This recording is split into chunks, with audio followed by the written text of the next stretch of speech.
আজকাল মোটে বরটা একদম বাজার যেতে চায় না। সে সন্ধ্যাবেলা আজকে ঠেলে ঠুলে আর বাজার পেয়েছিলাম, তা জিজ্ঞাসা করেছি কি এনেছো গো? বলে বাজার ব্যাগ খুলে দেখো না কি এনেছি। ব্যাগ খুলে দেখিনি, একটা কাবলা সাইজের বাঁধাকপি এনেছে, আর সে ধনে পাতা এনেছে, আর কি সব এনেছে। এই দেখ, ওরা আমি খাসির মাংস আনতে বলেছিলাম আর ওই এনেছে মুরগির মাংস। তা আমি বলি তুমি খাসির মাংস আনতে পারোনি? ও বলে মাসের শেষ, এই মুরগির মাংসটা দেখো না কিরম কায়দা করে করিয়ে। এ আবার ভালো কায়দা বাজা আছে, সে কোথাও কায়দা টায়দা দেখাতে পারে না, তো ওই জন্য তরকারির সাথে মাঝে মাঝে কায়দা দেখায়।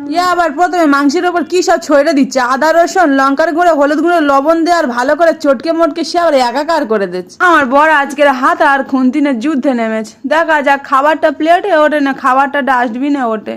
তেল আবার ততটুকু দিতে হবে যতটুকু দিলে হার্ট অ্যাটাক হবে না, পকেট অ্যাটাক হবে। গরম তেলের উপরে আলুগুলো ছড়ে দেয়, তার উপরে হলুদ আর লবণ মেরে ভালো করে ভেজে নিচ্ছে। এ দেখ আলুগুলো ভাজতে গিয়ে আবার সে চুঁয়ে ফেলেছে, এটা আবার স্মোকি ফ্লেভার বলে চেলে নিতে হবে। রান্নার মাস্টার একবার পেঁয়াজ দিয়ে কিনা কড়াইতে দিচ্ছে, আবার দেখি না মাংসের ওপর দিচ্ছে, কি করতে তা কে জানে। এই দেখ হ্যাঁকাতেটা সেই আবার মাংস করার সময় প্রেসার কুকারটা বের করেছে। আমি কত করে বললাম প্রেসার কুকারটা মাজতে আমার একদম ভাল লাগে না, তুমি কড়াইতে রান্নাটা সেরে ফেলো।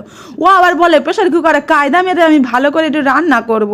ও যেন দিন দিন কিনা মা দুর্গার মতো হয়ে যাচ্ছে। 10 হাত কেন যে দেয়নি ভগবান তা কে জানে। এক হাত দিয়ে প্রেসার কুকার নাড়ে, আবার এক হাত দিয়ে কড়াই নাড়ে। এই দেখ মাস্টারের রান্না করার ছিঁড়ি দেখ, আদা রসুনটা কড়াইয়ে দিচ্ছে, আবার সে টমেটো আর লঙ্কাটা প্রেসার কুকারে দিচ্ছে। আজকে রান্নাটা কি হবে তো ভগবান জানে। বরের হাতে রান্না খাওয়া মানে আবার 2 পিস মাংসের ঝোলের জন্য 5 ঘন্টা রান্না গদ্দকল আর 20টা বাসন নোংরা হওয়া। প্রেসার কুকারে ততক্ষণ মাংসটা সেদ্ধ হোক, ওদিকে আবার বাদাম আর চাল মগজটা কায়দা মারার জন্য ভিজিয়ে রেখেছিল। 10 মিনিটের জন্য কি ভেজে দিলে আর কি খোলা ছাড়ানো যায়? সে লাস্ট পর্যন্ত সব শুদ্ধ দিয়ে আর বেড়ে নিচ্ছি, যা পেটের ভেতরে গিয়ে আর চড়কে যা।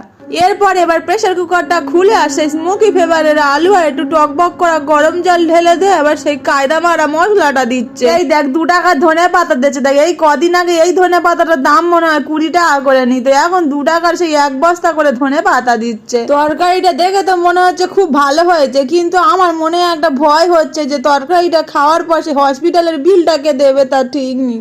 আমার বর নিজের হাতে রান্না খেয়ে বলে সে নাকি অমৃত খাচ্ছে, কিন্তু আমার মুখে যদি স্বাদ না লাগে তখন বলে আমার নাকি জিভের দোষ আছে। ভেবেছিলাম এই তরকারির সাথে 2-4টে রুটি করে নেবো, তা সে ছেলেটা এমন কান্নাকানি শুরু করে দিয়েছে, লাস্ট পর্যন্ত ভাত বসে দিতে হয়েছে।